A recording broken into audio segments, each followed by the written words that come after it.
यहाँ के एसपी भी हैं। भैया मेरी बात को याद रखना, एसपी महोदय, जिस दिन सरकार बदलेगी मुख्यमंत्री नहीं बजाएगा आपको। कानून के डंडे में बहुत ताकत है, कभी हमारी कभी तुम्हारी, याद रखना। तो उसे गलतफहमी हुई कि वो शराब के नशे में गया और कट्टा पिस्टल जो भी हो वो लहराते हुए उसने हमारे लोगों को अपमानित किया, हमारे परिवार को बेइज्जत किया, हमारे लोगों को गालियां दी, हमारी बहन की शादी को डिस्टर्ब किया, उनको धमकाया। हमारे लोगों ने आगे बढ़ के जब मुकाबला किया तो मुकदमा दर्ज हुआ। जब मैंने घोषणा की कि हम आ रहे 17 तारीख में सरकार सुन ले, इन्हें लगा, यहाँ के एसपी भी हैं। भैया मेरी बात को याद रखना, एसपी महोदय, जिस दिन सरकार बदलेगी मुख्यमंत्री नहीं बजाएगा आपको। कानून के डंडे में बहुत ताकत है, कभी हमारी कभी तुम्हारी, याद रखना। मेरे लोग भी तुम्हारी इस चोट का जवाब वोट से देंगे, याद रखना। गौर करो, गौर करो मेरे नौजवान सिपाहियों, मेरे योद्धाओं। उनको पता था कि जब चंद्रशेखर आके लड़ेगा तो वो कहेगा 307 में पर्चा दर्ज क्यों नहीं किया। मैं वकील हूं, वो पूछेगा कि दफा 25 का मुकदमा क्यों नहीं लगाया, वो अवैध असला लेके घूम रहा था। बाबा जी ने हमारे परिवार को बुलाया, डरा, परिवार भी डर गया क्योंकि बहुत ताकतवर व्यक्ति है। मुख्यमंत्री उनके यहाँ बैठे रहते हैं, आईजी डीआईजी एसपी उनके यहाँ बैठे रहते हैं, उनको लगा इनके सामने कौन लड़ेगा। लेकिन जैसे ही ये नीले पटके वाले, पीले पटके वाले उनके पास पहुंचे, फिर उसने कहा कि नहीं, टॉर्च नहीं कट्टा था। फिर उसने कहा कि नहीं, उस पाखंडी को जेल में होना चाहिए। इन्होंने जानबूझ के, इससे पहले मैं आ जाऊं और मैं 307 और दफा 25 ऐड कराऊं और फिर उसको बेल नहीं मिलेगी, इन्होंने संविधान से डर के उसको गिरफ्तार कराया और फिर उसको न्यायपालिका में हस्तक्षेप करके उसको बेल दिलवा दी।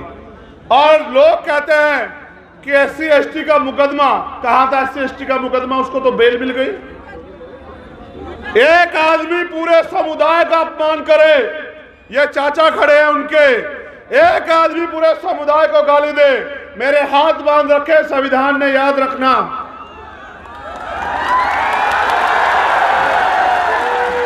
अगर संविधान को ना मानता तो तुम्हें बताता कि अपमान कैसे किया जाता, याद रखना मेरी बात को। बाबा साहब अम्बेडकर का खून हूं, संविधान को मानता हूं, इसलिए मैंने कहा कि संवैधानिक रूप से लड़ेंगे। लेकिन आपने देखा कि जब आपके पास राजनीतिक ताकत नहीं है तो किस तरह से आपका अपमान करने वाला व्यक्ति भी घर में आराम से जाके सोता है। देखा है नहीं देखा?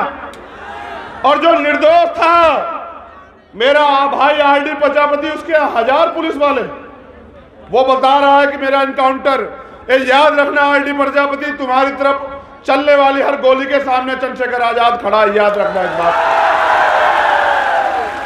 और मैं आपसे भी कह रहा हूं, शासन प्रशासन के लोगों, गुंडों पे कार्रवाई करो, हम नहीं आपको बोलेंगे। अपराधियों पे कार्रवाई करो, हम नहीं बोलेंगे। बहन बेटी के अपमान करने वाले पे कार्रवाई करो, हम आपके साथ खड़े हैं। लेकिन अगर सत्ता के नशे में हमारे लोगों, निर्दोष लोगों पे कार्रवाई करोगे तो आपके दफ्तरों पे ताले लगा के ये असंवैधानिक काम आपको नहीं करने देंगे कुर्सियों बैठ के। ये बिना सत्ता के आपसे कह रहे हैं। मैं चाहता तो ये सभा यहां नहीं, ये एसपी साहब के दफ्तर के बाहर होती, उनको एहसास हो जाता मुकाबला किनसे। अब एक और बात सुनो, गौर करो। जब तुम पे ताकत नहीं है, मैंने कहा कि हम आदिवासी भाई को मुख्यमंत्री बनाएंगे। इन्होंने मेरे आदिवासी एक बहन को, उसके साथ अन्याय हुआ वहां इंदौर मऊ में, उसकी हत्या कर दी गई। कितनी लाशें उठाओ आप मुझे बताओ। हत्या करने के बाद जब हमारे लोग प्रोटेस्ट करने के लिए आए सड़क पे तो गोली चला दी। एक भाई की जान चली गई, कई भाई घायल हैं। जब हमने आईजी डीआईजी से पूछा तो उन्होंने कहा हमने आदेश नहीं दिए। यहां प्रोटेस्ट तो सारी जाति धर्म के लोग करते हैं, गोलियां हमारे सीने पे क्यों? इसका जवाब इस सरकार को देना पड़ेगा। आदिवासियों की हत्या हम लोग नहीं होने देंगे, सरकार को जवाब देना पड़ेगा। आपने देखा कि सत्ता के संरक्षण में किस तरह गुंडे खुलेआम घूमते हैं और किस तरह हमारे निर्दोष लोगों पे गोलियां चलाई जाती हैं। मैं आपसे पूछना चाहता हूं, क्या आप मध्य प्रदेश में गुलाम हैं? अगर आप गुलाम नहीं हो तो जो गुलामी की बेड़ियां आपके पैरों में पर डालने का काम किया जा रहा है उनको काटने के लिए तैयार हो जाओ मेरे नौजवान साथियों। क्या आप नहीं चाहते कि यहां हम लोग स्वाभिमान सम्मान से जिए मध्य प्रदेश में? क्या आप लोग नहीं चाहते कि किसी बहन का अपमान ना हो? बताओ, चाहते नहीं चाहते हो? क्या आप नहीं चाहते आपको रोजगार मिले? क्या आप नहीं चाहते महंगाई खत्म हो? क्या आप नहीं चाहते कि आपको पक्के मकान मिले? क्या आप नहीं चाहते कि आपको जमीन मिले? कौन दे सकता है ये? तो आपको बताओ। वोट उनको दोगे, मैं कहां से दे दूंगा कुछ? देखो, जब एक गरीब का बेटा अपने लोगों की लड़ाई लड़ने के लिए खड़ा होता है तो बहुत लोगों को तकलीफ होती है। ये आपके बीच का प्राइमरी स्कूल के हेडमास्टर का बेटा आपकी ताकत से आपने दी, ताकत दी, आपने सम्मान दिया कि आज इनकी आंखों में चुभने लगा है। मैंने कभी आपको निराश नहीं किया। आप जानते हो नहीं जानते इस बात को। मैं पहले कभी आपके बीच ये भी कहने नहीं आया कि मुझे वोट दो, लेकिन आज मैं आपसे कहना चाहता हूं कि मैं इस लड़ाई को जीतना चाहता हूं। मेरे लोगों, आप बताओ, क्या आपको आपके खून पे भरोसा नहीं है? क्या आप नहीं चाहते कि अब आपको स्वाभिमान सम्मान का जीवन मिलना चाहिए? आप नहीं चाहते एससी एसटी ओबीसी के कर्मचारियों को प्रमोशन में रिजर्वेशन मिलना चाहिए? आप नहीं चाहते कि बैकलॉग भर के आपको नौकरी मिलनी चाहिए? क्या आप नहीं चाहते सरकारी ठेकों में आपको लाइसेंस, सरकारी ठेकों में आपको आरक्षण मिलकर आपको अवसर मिलने चाहिए? इसका एकमात्र रास्ता है जो मान्यवर काशीराम साहब ने दिखाया कि आपको बहुजन समाज में भाईचारा पैदा करके, जैसे मैंने इनसे कहा, आपको एक तो अपना दिल बड़ा करना पड़ेगा। जाति हमारे महापुरुषों ने तो नहीं बनाई, जाति हमें बांटने के लिए बनाई गई।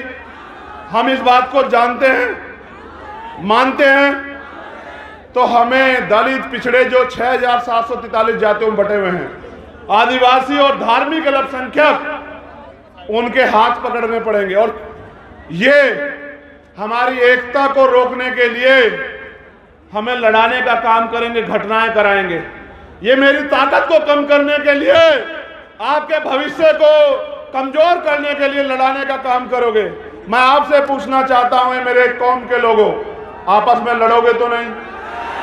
दोनों हाथ उठा के बताओ, एक से नहीं मानूंगा इस बार। लड़ोगे तो नहीं आपस में? चलो एक बार और बैठो। अगर इन ओबीसी वर्ग के मेरे भाइयों पे आंच आएगी तो इनका साथ दोगे? अगर मुस्लिम भाइयों पे आंच आएगी उनका साथ दोगे? अगर जैन, सिख, बौद्ध, ईसाई पे आंच आएगी, पारसी पे, उसका साथ दोगे? अगर देश की किसी भी महिला पे, किसी भी जाति धर्म की हो, अन्याय होगा, उसकी लड़ाई लड़ोगे? ये तुम में मानवता है, तुम में मानवता है। तुम सबका सम्मान करते हो, लेकिन याद करो, हाथरस में जब हमारी बहन को जलाया गया, जिनकी सरकार यहां है उनकी सरकार वहां थी, और फिर उसमें न्याय के लिए इन्होंने किस तरह का हस्तक्षेप किया आपने देखा। क्या आप इन्हें माफ कर दोगे? क्या आप इनको आजादी दोगे कि अगले 5 साल ये मेरे लोगों की खून से होली खेले? क्या आप इनको आजादी दोगे कि ये मेरी माँ बहनों को बेइज्जत करे, उनका शोषण करे, उनको मारने की आजादी दोगे इन्हें? अगर आजादी नहीं दोगे तो आजादी लेने का काम करो मेरे लोगों। आपको आजादी इस मुल्क में तभी मिलेगी जब इस देश की, इस प्रदेश की राज सत्ता आपके हाथ में आएगी। वोट आपका है तो राज किसका होना चाहिए बताओ? जब वोट आपका है तो राज किसका होना चाहिए बताओ? जब आपका राज आएगा, सोचो, आपका राज आएगा तो यहां अगर सभा होगी तो कुर्सियां लगी होंगी या जमीन पे बैठना पड़ेगा बताओ? देखो, मैं धन्यवाद देता हूं यहां के एक कार्यकर्ता का, दोनों हाथ जोड़ के धन्यवाद देता हूं। आपने अपने पैसे का सही प्रयोग करके इस सभा को सफल बनाया। आपने जवाब दिया उनको जो ये कहते हैं कि एक गरीब का बेटा आगे नहीं बढ़ सकता, उनको जवाब दिया। आप मोटरसाइकिल पे आए, पैदल आए, और मैं जानता हूं, मैंने देखा भूखे पेट आए, मैंने देखा भूखे पेट आए हो, मैंने देखा। आप इस जरा सी जगह कम पड़ी है, आप अपने पैर पे खड़े हो। मेरे खून का एक एक कतरा आपके सम्मान में हमेशा जारी रहेगा, इस बात को आप याद रखना। एक कहावत है पंजाब में, सुनोगे? सुनाऊं? कहावत है, मन पक्के दूध दा कीपा, मन पक्के दूध दा कीपा, अगर कटड़े नू चुंगन नहीं मिलिया। इसको हिंदी में समझ लो, उस वोट का क्या फायदा? पहले उसको समझा दूं। मन पक्कन दूध यानी के इतने सारे दूध का क्या मतलब, क्या फायदा अगर कचड़े को, भैंस के बच्चे को चुंगने को ना मिले, उसका पेट ना भरे। इस आपकी वोट का क्या फायदा होगा अगर आपकी सरकार, आपकी सत्ता ना आए? आप बताओ। वोट आपकी सरकार उनकी ये नहीं चलने दो मेरे लोगों, वो आपके बदन से खाल खींच लेंगे। वो ये क्या करेंगे पता? वो कल आएंगे आपके मकानों पे कागज लेके कि खाली करो, खाली करो, ये जमीन सरकार की है, बुलडोजर चलेगा। उनका बुलडोजर को भी जवाब देंगे। लेकिन आप पे मौका आ गया, आप यहां आए हो तो यहां से प्रण लेके जाना मेरे साथियों कि इस बार किसी भी कीमत पे हम अपने भाईचारे को टूटने नहीं देंगे और अपने भाई को यहां से छतरपुर की धरती से ताकत देके भेजोगे। ये वादा करना पड़ेगा आपको। क्या तो मुझे कहो कि कोई और परीक्षा बाकी है, चंद्रशेखर आजाद, वो परीक्षा दो। क्या तो मुझसे परीक्षा लो या फिर मेरा साथ दो। मेरा साथ दोगे तो आजादी मिलेगी, अवसर मिलेंगे, स्वाभिमान सम्मान का जीवन मिलेगा, मालिक बनोगे। और मेरा साथ नहीं दोगे तो रोज अखबार पढ़ोगे तो यही मिलेगा, रोज खून के आंसू रोगे। निकलो गांव में, मीटिंग करो, जाओ, मेरी बहनों को, माओ को बताओ कि अब उनके बच्चे, उनका खून मैदान में है, अब उनके सम्मान के साथ समझौता नहीं होने देंगे। आपको आज नहीं तो कल फैसला लेना है कि आप यहां गुलामों की तरह जियोगे या मालिक की तरह जियोगे। ये फैसला आपको लेना है। मैं धन्यवाद देता हूं हमारे एक एक कार्यकर्ता, नेता, साथी और समाज सेवी को, अपनी बहनों को स्पेशली। देखो, बहनों को एक बार नहीं कहना पड़ा ना कि बैठ जाओ। ये है मातृशक्ति का बल, उसका धैर्य, उसका समर्पण। इन मातृशक्ति को आपको जाके समझाना पड़ेगा कि अंधविश्वास, पाखंडवाद से बाहर निकल के बाबा साहब अंबेडकर की मूवमेंट की तरफ चलो, फूले साहू की मूवमेंट की तरफ चलो। अगर बनना है तो बनो मां अवंतिका बाई लोधी, बनना है तो बनो मां झलकारी बाई, बनना है तो बनो मां पन्ना धाई, बनना है तो बनो मां रमाबाई, बनना है तो बनो मां सावित्रीबाई, बनना है तो बनो मां फातिमा शेख, और अगर बनना है तो बनो फूलन देवी। कि इतिहास आपको आपके गौरव से याद रखे। मैं अपनी बहनों से कहना चाहता हूं, एक कदम की दूरी है गुलामी की बेड़ियां काटने में। इस बार पैसे वालों के चक्कर में मत पड़ना, अपने खून का साथ देना, मुझे इस लड़ाई को लड़ने की ताकत देना। मैं पूरी जिम्मेदारी से कह रहा हूं इस मंच पे, आपकी तरफ हर उठने वाली हर आंख को चंद्रशेखर आजाद के गर्दन काट के जाना पड़ेगा, उससे पहले मुकाबला नहीं होगा।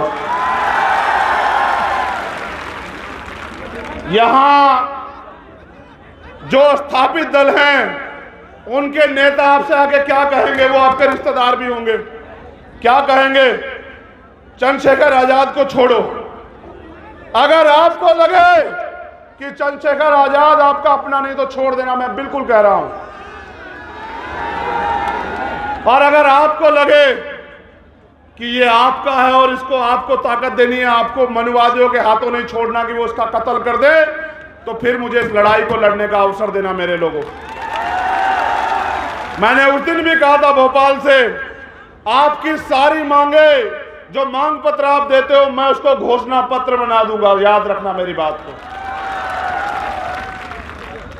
आपके चेहरे की उदासी, आपकी परेशानियों को मैं सींच लूंगा। मैं धन्यवाद देता हूं हमारी लीडरशिप को यहां की, वो बहुत मेहनत करते हैं, मैं उनकी एकता का धन्यवाद देता हूं।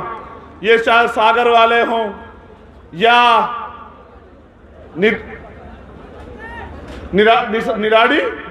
निवाड़ी वाले हों, या ये इंदौर, मुरैना, भोपाल वाले हों, ग्वालियर वाले हों, छतरपुर वाले हों, विदिशा वाले हों, पूरे मध्य प्रदेश के लोगों को कह रहा हूं, मैंने भी अगर सबसे ज्यादा प्यार और विश्वास कहीं पाया तो मध्य प्रदेश में पाया। इस प्यार और विश्वास को ऐसे मुट्ठी तान के राजनीतिक शक्ति में बदल दो मेरे लोगों, फिर देखना कि बाबा साहब अंबेडकर का सपना क्यों पूरा नहीं होता इस देश में, मान्यवर काशीराम साहब का सपना क्यों पूरा नहीं होता इस देश में। आओ हाथ पकड़ लो एक दूसरे के, ऐसे हाथ पकड़ लो एक दूसरे के, खड़े हो जाओ अपनी जगहों पे, हो जाओ खड़े, ऐसे खड़े हो जाओ हाथ पकड़ के, और वादा करो कि हमारी एकता को कोई नहीं तोड़ सकता। आवाज दो, आवाज दो, जय भीम, जय भीम, जय भारत, जय भारत, जय मंडल, जय मंडल, जय संविधान, जय संविधान, जय जोहार, जय जोहार। मध्य प्रदेश ग्राम कोटवार संघ ने मुझे ज्ञापन दिया है, मध्य प्रदेश के